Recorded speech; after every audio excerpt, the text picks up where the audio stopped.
Alright, seems like I'm live again. I apologize for that. I had to close some stuff and so we don't have more pop-ups. Really apologize.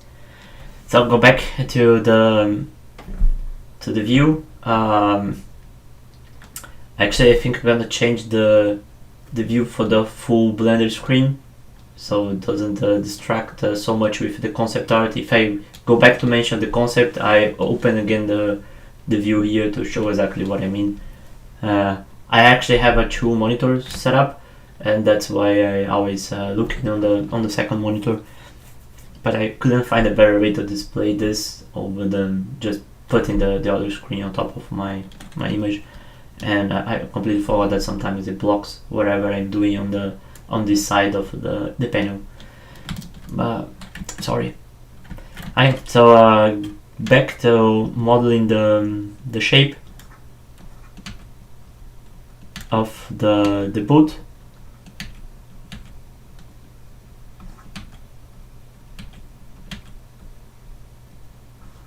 That's why I like to work with low poly, because it's very fast to define the look that I'm going for, instead of having like a bunch of polygons to deal with. And maybe it's because of I work with video games. This is my current job, and for me it's second nature to work in low poly. I actually try to be the low poly as possible most of the time. Makes your computer go faster as well, and yeah, add polygons. It's so easy later on that you shouldn't worry, and it's easier for you to keep control of your volumes when you're in the low poly. I highly recommend to try to keep as low as possible all the time. Actually, here I will probably just model the whole boot in low poly for now.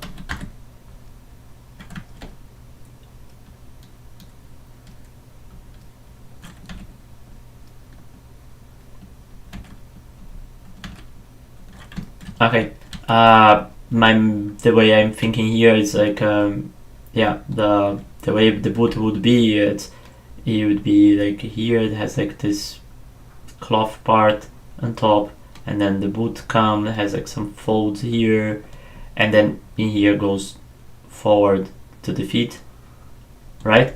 So actually, but this part here is where usually I would bend, so I would just make like this in 2 parts, like the way I did the fingers, so we can have like a different position for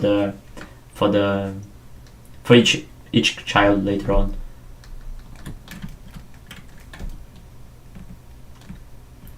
So for this one, I'm actually gonna do differently. I'm just gonna duplicate this and extrude a little bit.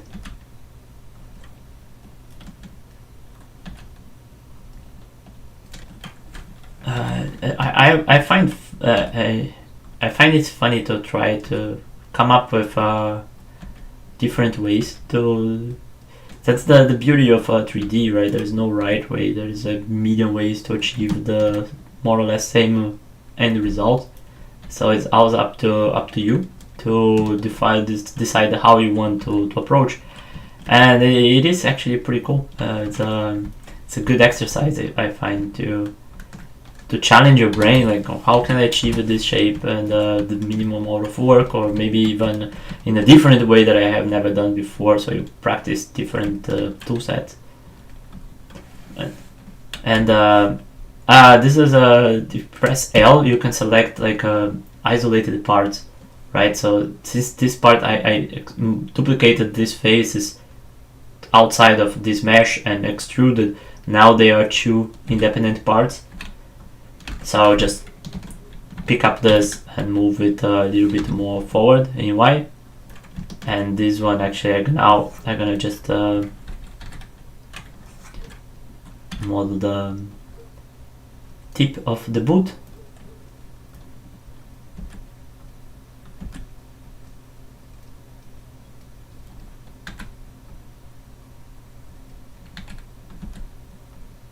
like this. I mean, you could even like add one loop here to make it a little bit more organic. I mean, then later on we're gonna sculpt this over anyway. So this right now is again blocking. I'm just interested in blocking the shape.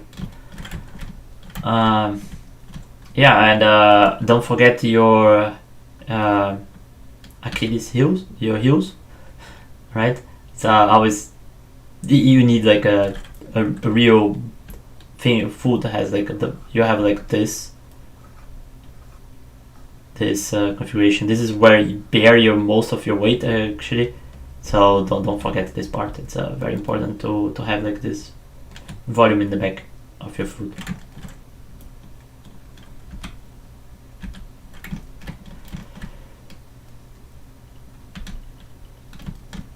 Alright, so now I'm gonna separate these parts from each other, because right now they are still they are separated parts, but they are the same. They still belong to the feet, and I want them to be different objects so they can have different rotations and stuff. So in order to do this, you select the part and then you press P for parenting, and you can separate the selection. And I also gonna separate this one. So now each one is a object, but they have the same pivot point, which I don't want it to be in here. And actually I will break to this true. Sorry about that. Actually the foot should rotate from this point over here from your hill, right? So actually gonna just separate this part. It's remember to close your shape. If you don't have like a closed shape when you actually sculpting, you might have problem. So I'm gonna just fill up this hole. So now if I move a little bit and I put like not transparent, you can actually see there is a face there, and here there's a hole. So I actually gonna close this one too with F to fill face. Alright, so this one I want the pivot point to be in the center of this object. So I will put origin to the center of mass, right? So now my pivot is right there. This is okay. And this one I want it to be a little bit in here. So I will just select this face, put my cursor to select the object to 3D cursor, and same thing for this one. Select this two, right? Cursor to select origin to 3D cursor, and this one is a child of this, and this one is a child of this, and this one is a child of this, and and of course this one is a child of this. So now I can actually pose my foot like this if I want to. I will actually put a little ball in there to keep the volume for when I rotate the foot. So I'll just duplicating this, scale it down a little bit to fit this this proportion. Apply the scale and clear the parent. Actually, this is a child of this one. So now if I rotate this, you see the sphere is still there, and it's just not to give me the gap over there when I open it up. It's always to keep volumes when I'm sculpting. All right. So now that we have this, let's I can see on the I put back the two screens to show, but I can see like the character has this little skirt over here. For now, I'm not gonna model this now because this is it's easier to add later on when I will have like the pose. So I will just ignore for now and just position the boy a little bit. Okay. Go back to just one script. So how are we gonna do this? I will select all my leg. Actually, I'm gonna move my cursor to the word origin, so it's right in here on the 0, 0. The reason why I want to do this is because I will change my the way my orientation is. Instead of being active element, I'm gonna put on the 3D cursor. I achieved this by using the dot. Yeah, the dot, right? So what does that mean? It means like if I rotate now, instead of rotating from my active object, it's rotating from the 3D cursor over there. And this is good because I'm gonna alt duplicate all this, so they are all linked duplicate of their original part. And now I'm gonna scale in x1 minus, and since it's scaling 1 minus from the 0, 0, it's exactly in the same position. It's a perfect mirror to the side. So now I can, and later I will reorient them. Same thing for these ones. I have a check if you have everything selected. I do. So alt duplicate, scale x minus 1. There you are. So now I can go back to my my rotation to be the active element. So now it rotates on wherever you actually have selected. Right? Alright, so now we have like the basic volume for the boy, and actually now we could position him in a more cool way. But let's do that. Let's position him a little bit more organic. I like in Blender that if you press double times R, you get into this trackable rotation mode, and I find this super cool to find the pose. Right? But before, let me think too much of it. Always remember to save. I didn't mention it before, but I actually save it after the stream. I will save it right now. And Blender is actually pretty good in keeping auto backups for you, and it saves every, I don't know, 2 minutes or 3 minutes in your history folder, and that saved me a lot of troubles when files crash.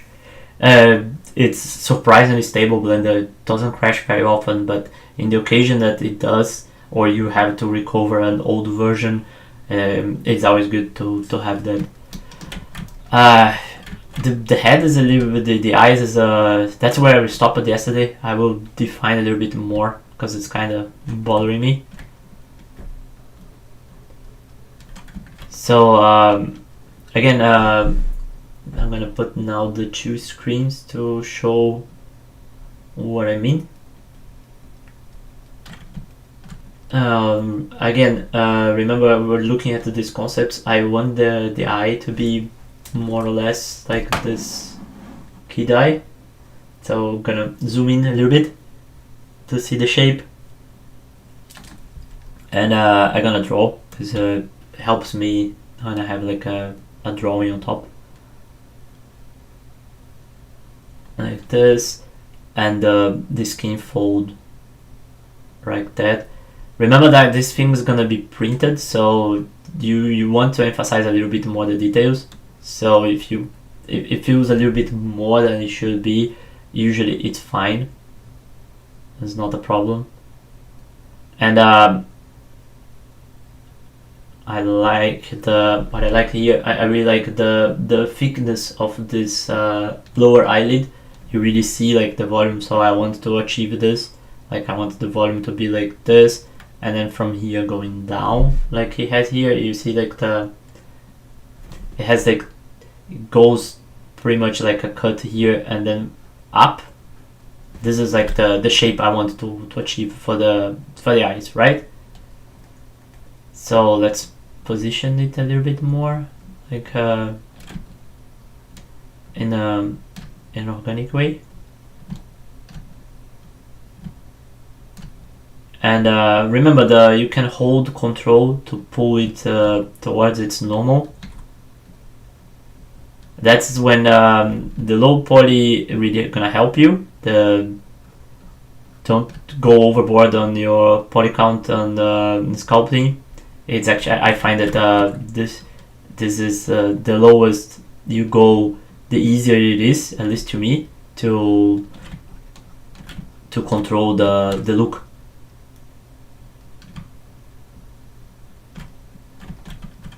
Alright, so now I'm gonna use my crease brush to make these shapes more pronounced.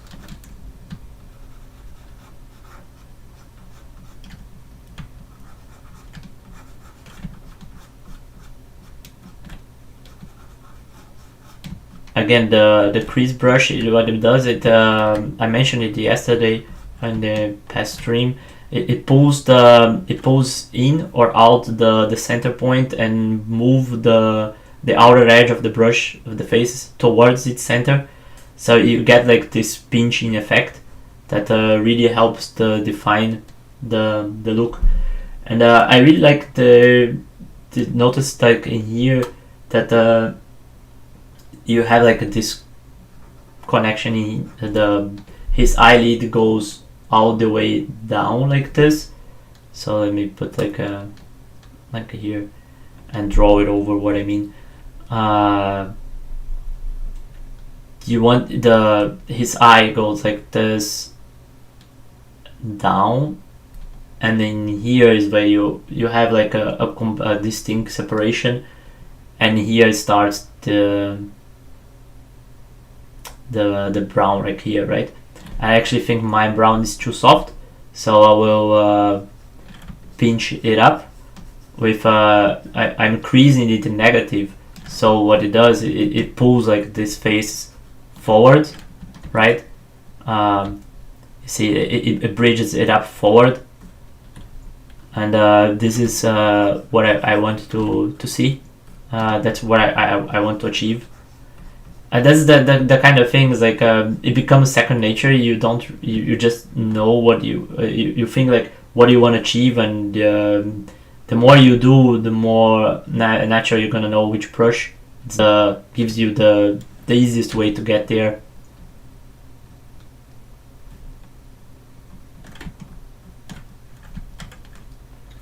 Here I will push it more inside, so I use my draw sharp to push it a little bit more inside, because I wanted to have a more defined the volume.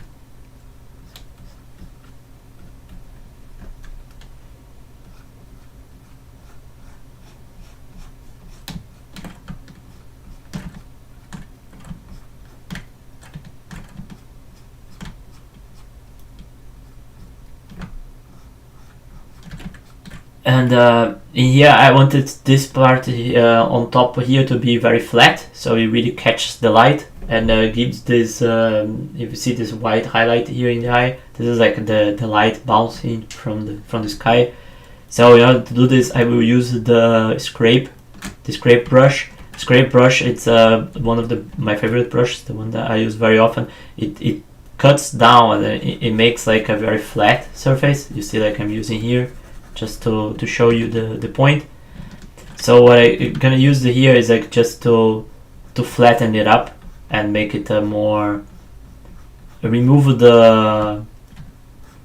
these details, these wobbly details. I don't know how to describe, but it's kind of like picking up if you would be like sculpting in real clay you would get like a sharp knife or something and just pass down to flatten it up, and that's what I'm doing here. I'm flattening up the shape to, yeah, it's flatten stuff, it's actually good, so keeps easier for you to see the geometry that you're dealing with underneath. Right, okay. Again, as I mentioned before, I tend to make my eyes a little bit on the big side.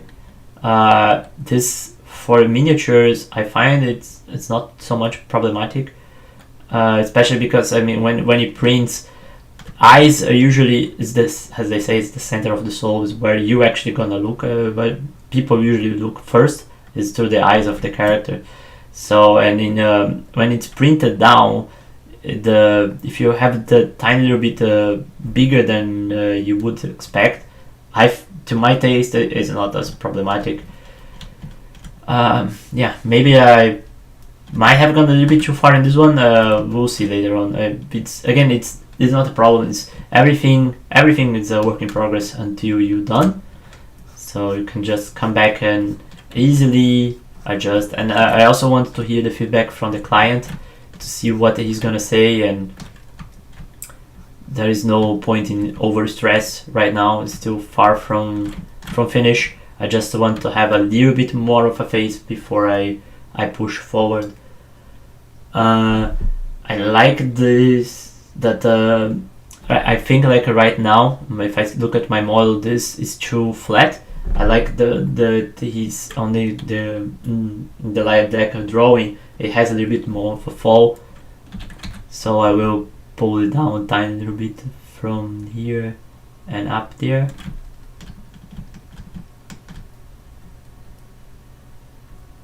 And give this a more innocent look. Like, oh, yeah, this model would start to remind me a lot of my son.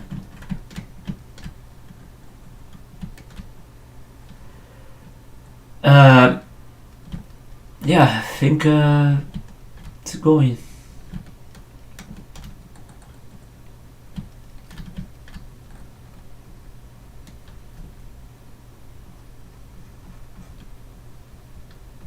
I think the neck is a little bit on the too thin side, so I'm increasing it up a little bit, its volume, to better fit the proportion. This hair reminds me a little bit of Anakin Skywalker.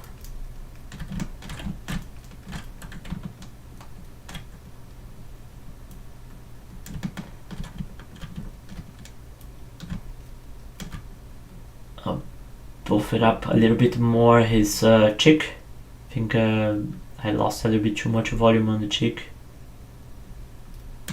You can also just use the inflate. Actually, the inflate will be good because it pulls surface together, and that is a nice thing. And actually, I'm thinking to use my very soft crease here just to break the. Let me hide this note. Just for you to see like the muscle, like you have like this, and then it comes like there, right? So usually you have a tiny bit cut here. It's if you go very softly, you don't really perceive too much the break on the surface, but it gives you the volume, I mean, so I like that. And now I'm gonna scrape it up a little bit so it's a little bit more in the hard edgy, because yeah, I find it easier to work with more low poly and hard edgy, and also give this more cartoony look that I'm after, as I mentioned on the beginning of the first video when we're analyzing and then describing how I go over picking up concept art for the reference and things like this. and now I'm just gonna use in here the pinch just to pull this a little bit together. And now we have a nose. Okay, don't want to spend too much more detail on the face for now. I think it's okay. And let's do a brother for him, right? So let's I mean select them all of these parts, and Blender now has this collection. Before it used to be layers, so I'm gonna move it all to one collection. I'm gonna call it Kid1, and it's a good thing is because then you can just like hide the whole Kid1. And if you want to see that, I'm gonna do this, duplicate this now.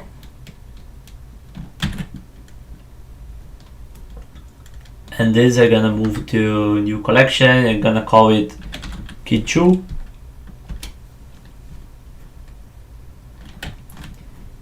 So, if I'm not mistaken, and I apologize if I am, if I move here.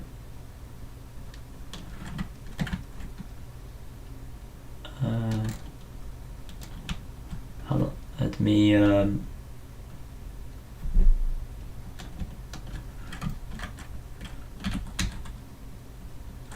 you see, since I can make like changes in the Kid1 and they are linked there, so all the changes I make here affect the other side, but it doesn't affect the Kid2 because it is just a simple copy of the Kid1.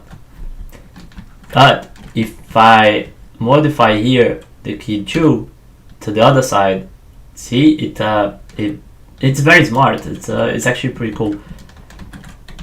So now it's I can actually hide my Kid1, and I'm gonna move back my Kid2 to the side. Alright, so Kid2 is the one a little bit bigger, so I'll scale it up a tiny little bit. Might have gone too far. I can actually make the Kid1 visible but not selectable. So for that I actually have to, on my filters, this little arrow is selectable. So I'll make like my Kid1 visible but not selectable, is just so I have a reference size between each other.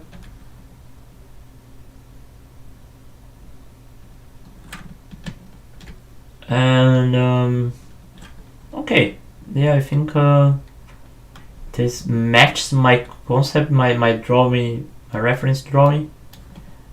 Actually gonna put my cursor to the word origin, and I'm gonna use my 3D cursor to scale it up and stuff like this.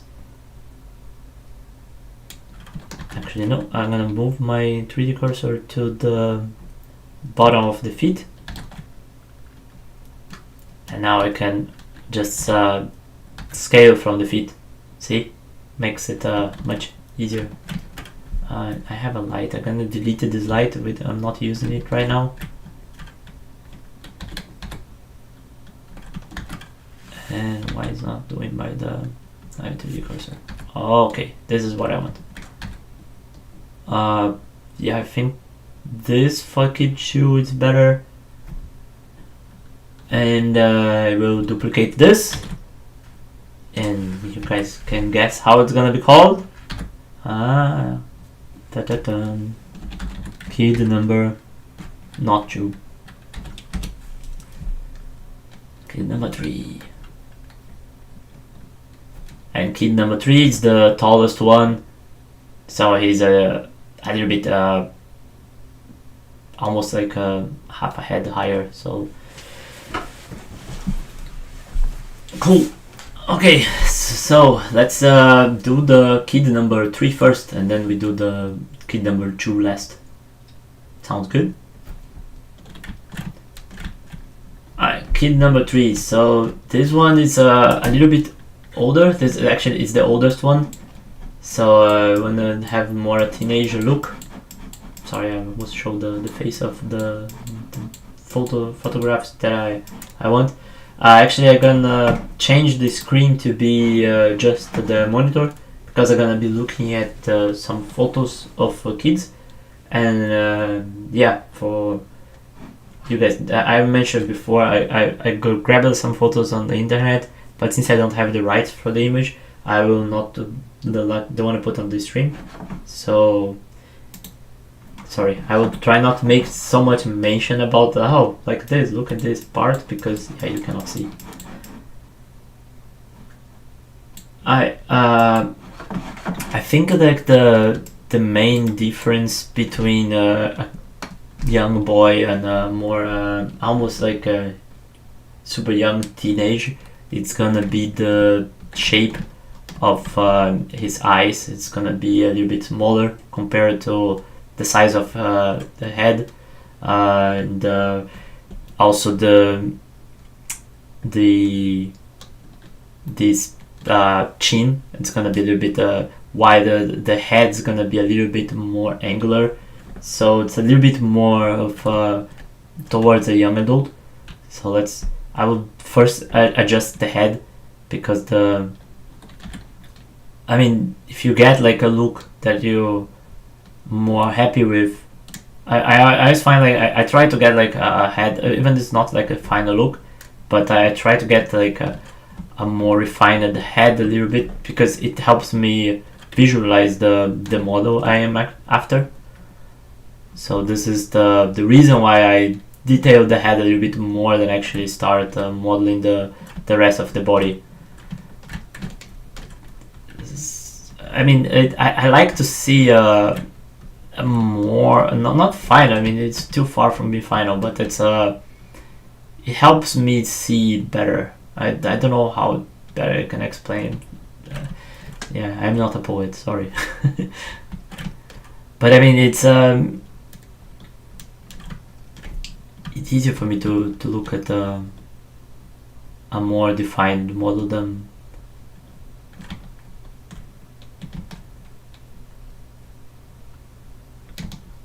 That's why I spend some time more in the head. Also, that's something that I when I draw, I like to think about this triangle between the eyes and pointy of the nose,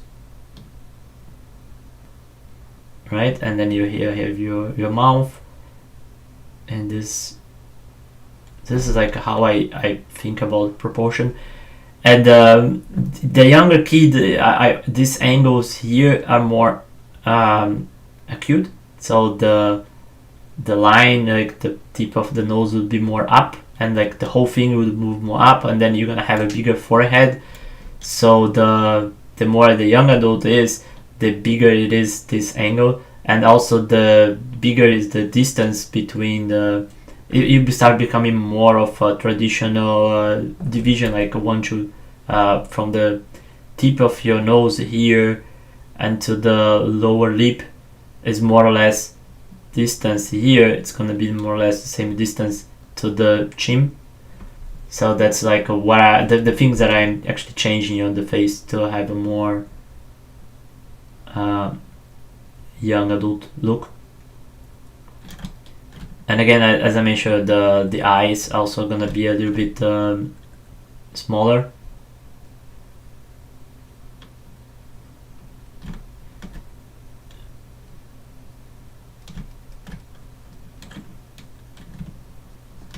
And the cheek also, it's gonna be less fluffy, not fluffy, but big, like. Kids, young kids is a much more rounded face than adults. So for this one is like the teenager. I mean, the concept, his concept is a little bit. Their face is a little bit more round, so it has to have like some resemblance to the original concept. But I want to be very distinct. Like, okay, this one is definitely older than the young one. right? So it will be a little bit more chiseled down. That's I think it's the word, chiseled. So I will pick up my scrape brush and I'm gonna chisel it up a little bit more.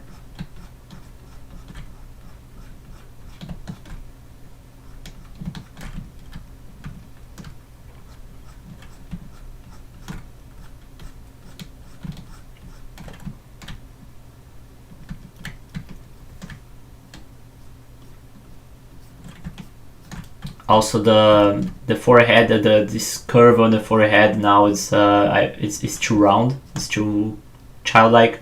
So I will have more like a flat forehead, like yeah, more like an adult forehead.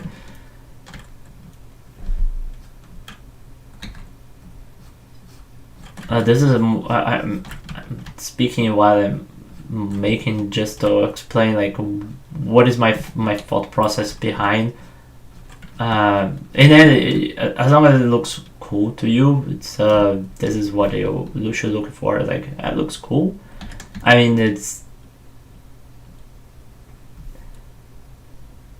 always an observation thing, right? I mean, as an artist, you trying to learn to improve your observation skills. So try to look for stuff and analyze like why stuff is the way it is. I'm not having the right answers most of the time, but still it doesn't stop you for asking yourself the why. I also noticed like this curve here, especially looking at my kids, how they, when my baby was born, her nose was almost like this, like super curvy, and then forehead. And now my daughter, which is like much older, this curve is much less pronounced, like this. So I will try to bring this up, and this automatically makes it looks a little bit adult like. It's the things that makes the distinction between a child and not so much of a child. I gonna clean up this annotation mess because it's distracting.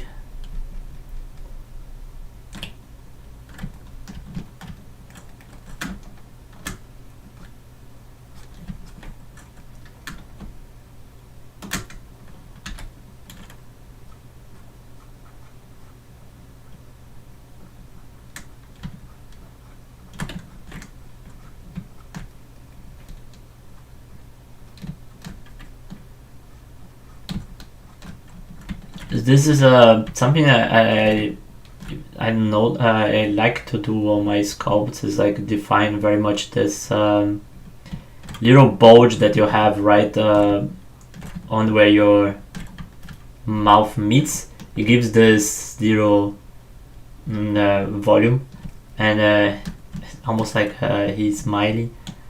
But I find that it really helps to define the shape of the mouth. Sorry, the shape of the mouth, and it's cute, right? I mean, I think like we are looking for, trying to get like cute. It's cuteness. It's important, right? For kids that are super cute, right? They have like the innocent look, and the little smile, I think, goes a long way for helping this look. And the original concept that we're gonna be based on, with the three brothers one on top of the other, they are all laughing.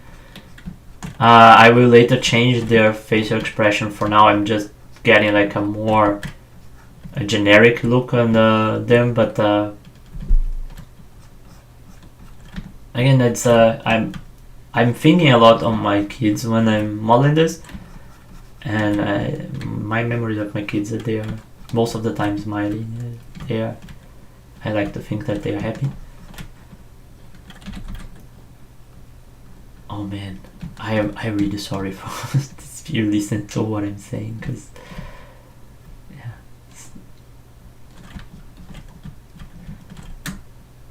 I will pronounce the nose.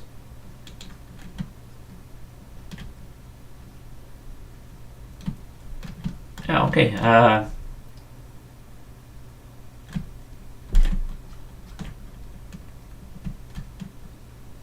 Okay, I think needs some more volume under the chin, and I will.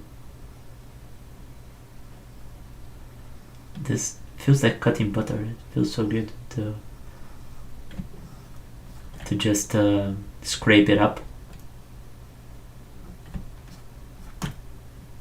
Yeah, I want this shape to turn not so soft anymore. I mean, what I'm thinking is like this is the extremes case. I mean, I have the youngest one, and now I'm having like the eldest one. So those are the extremes, right? So the middle one is gonna be a mix between the two. So that's why I want to try to get the kid number 3 more defined, and then the kid number 2 it's gonna be in between the kid number 1 and 3, but I really like that he's a little bit more on the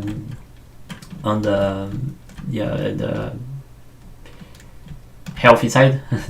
He has more mass, and that's gonna be really cool. I'm actually looking really forward to do that, and to get a more not.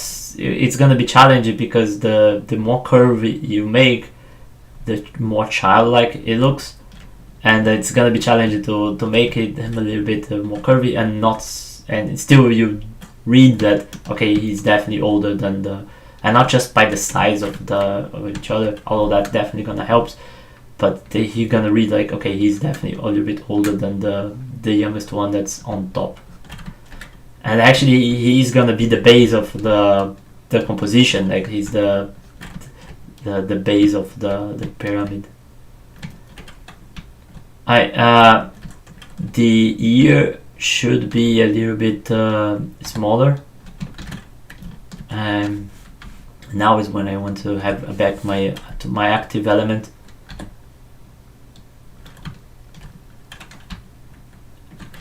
And I will make little changes to the ear so they are not exactly the same.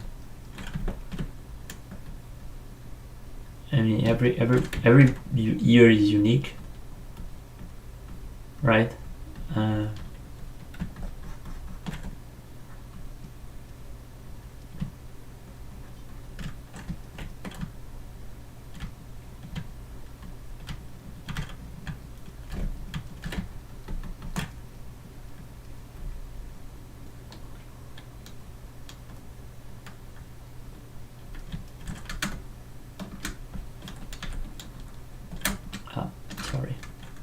Sometimes when I want to press the F to change the size of my brush, I automatically press the G because it's the brush that I pretty much use the most. And and then I have to select my brush again.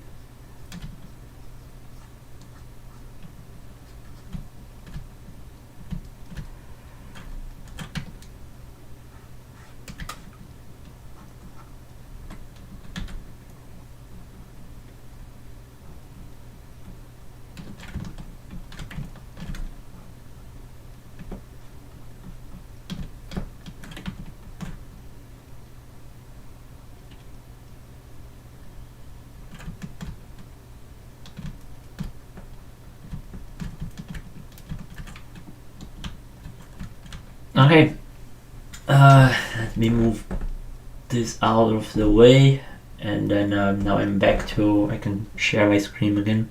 I'm not sure if I'm displaying the photos. So okay, what I'm looking here now is like the hair. I'm gonna make the hair is gonna separate them apart a lot. Looking at the original concept art from the art book that he sent me, this one has a much more curly hair than the other two, And but still I want to keep the same cuts like he has, but more like I will try like to mimic the cut of hair that he has on the concept art, so just like blocking up the shape. Curly hair is always a little bit more challenging when printing, I find, because it gives you so much different in angles, and sometimes to support that is harder. I just did for this client a model from a character that had a very floaty hair, and the things like with many, because you want to have like many strands coming out too, so you really read like okay, they are individual flocks of hair, but that means like it's more points that you have to be worried to support. So it has to be a balance, right? I mean, you just remember of that when you modeling that sometimes less is more. Alright, let's sculpt this up. First, big volumes.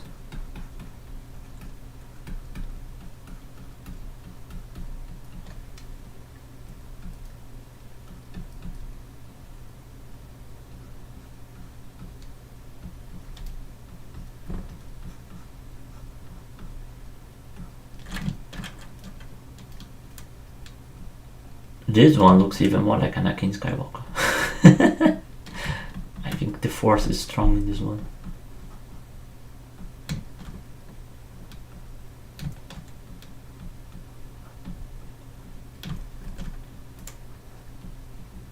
Okay, the technique I'm thinking to go for this one, right now I just want to block up the main volume underneath, and I will make like a mesh, an individual mesh that is like this.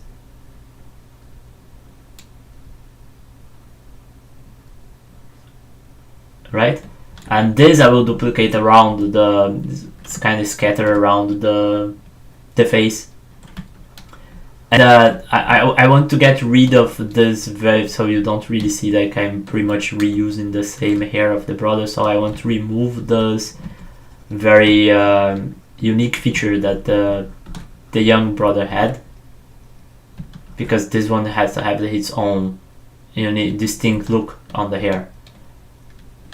This is like at least my thinking behind it. So like the thing that was pointing to the eye, this concept it clearly has. It has like this almost this manga 2 points, and this one actually has this like an M thing. So this is actually I will try to achieve that, like having more of like this.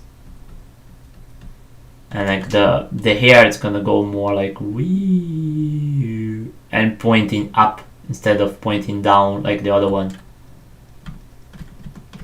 And this is it's just so you read like it is a different hair.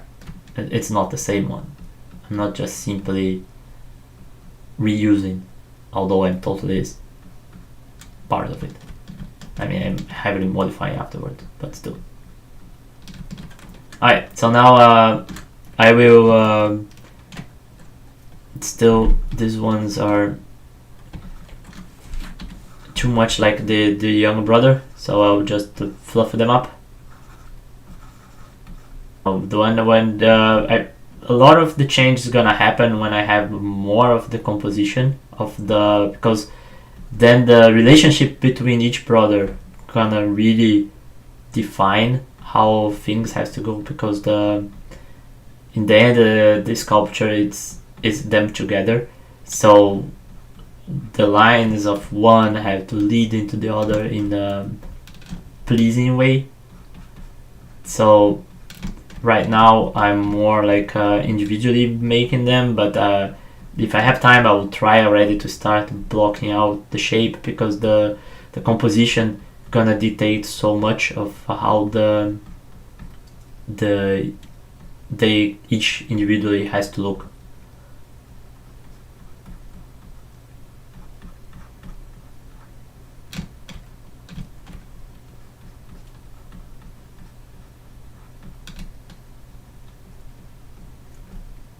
As you can see, I'm pulling a lot of like more of individual strands. It's just to make like this very different than the younger brother, that they clump more together the hair. Little curlies has way more tiny little points, which, yeah, as I mentioned before, it can be like more challenging when you're actually supporting and printing. But that's the character, right? I mean, there's only so much you can do about it. And it's part of his character. This curly hair.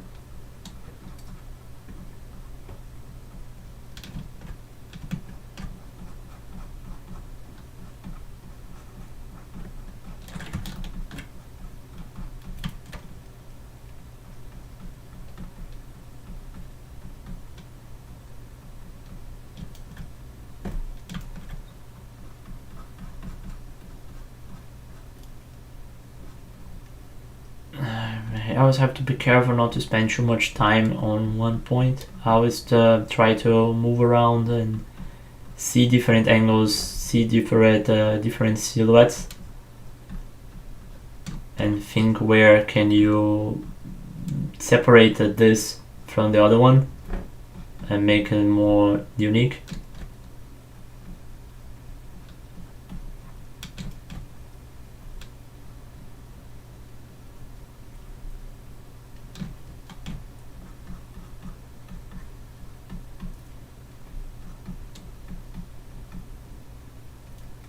I think for this one, for the oldest one, I can actually make this cut here in the cheek, separate the cheek even more. I will later add that.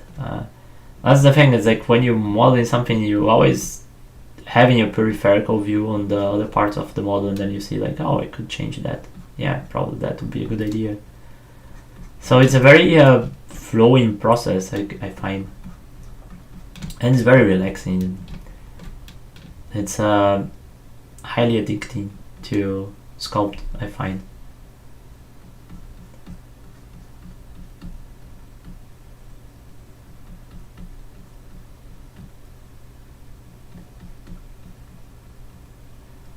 And the cool thing of being an artist is like you eventually you do it subconsciously. You add a lot about yourself into your piece, and I have my hair is a little bit the curly side like this.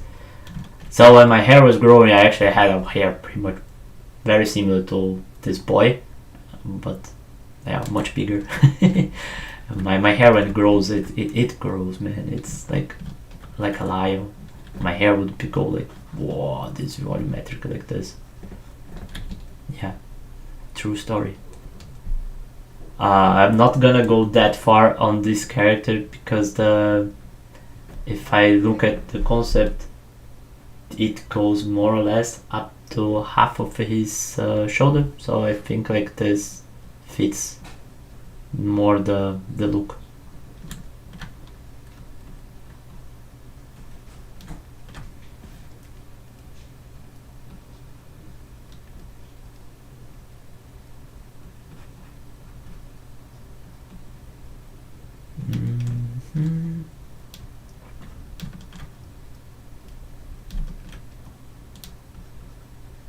Yeah, like Sonic the Hedgehog, no? Makes little tiny points coming out like this, and then I will define the groups, and later I will still have to do that geometry that I mentioned, that I will combine, and that definitely gonna help to give the look.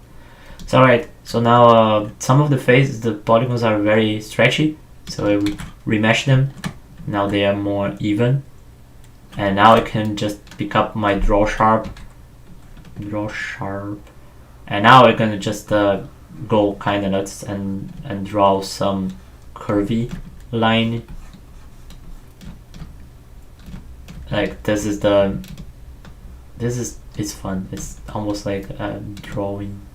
It's pretty much like that. I am actually drawing on the model the curves of the flocks that I want to have, and then later I will split them more, like the pull up the pointy out and some pointy in to separate it more, like the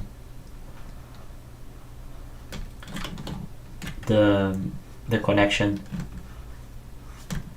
And it's good to think about, like I mean, in the head, like you would be divided kind of like here, and then hairs growing, and then you would have a twisting thing. So I would imagine like he has like a twisting point in here, so the flocks go like this.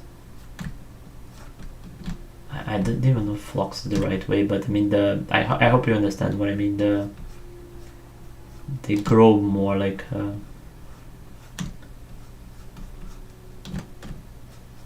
they grow from that distinct point on.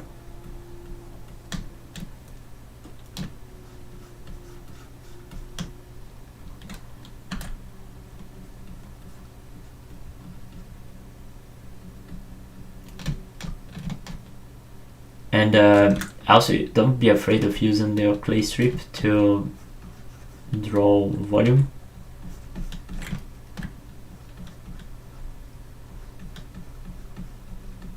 I'm just gonna make kind of like little C or S.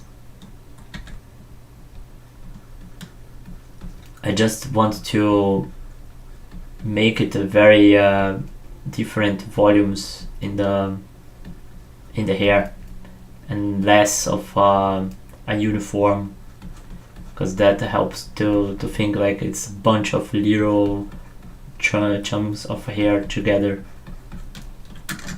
So I make there and then cuts.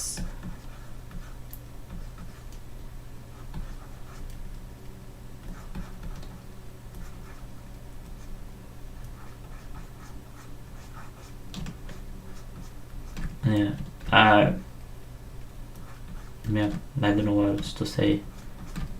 It's fun.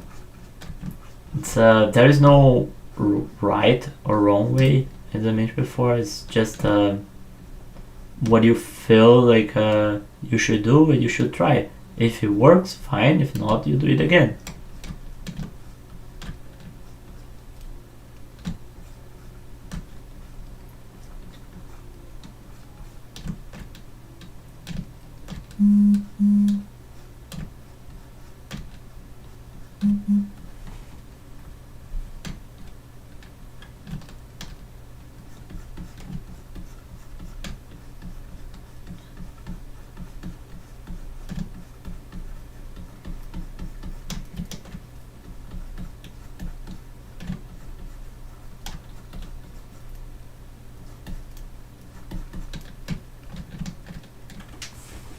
Let me check something on my phone. I just got a message. I might have to stop for now.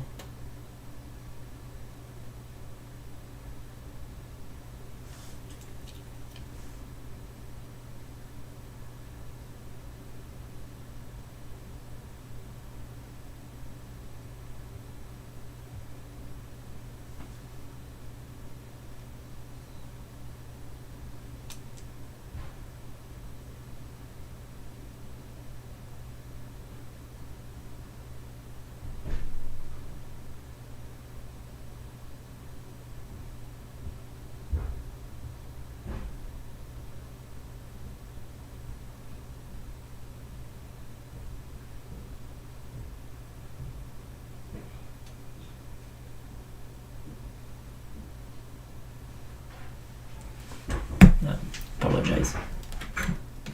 I thought it was a message from my wife, but it's not.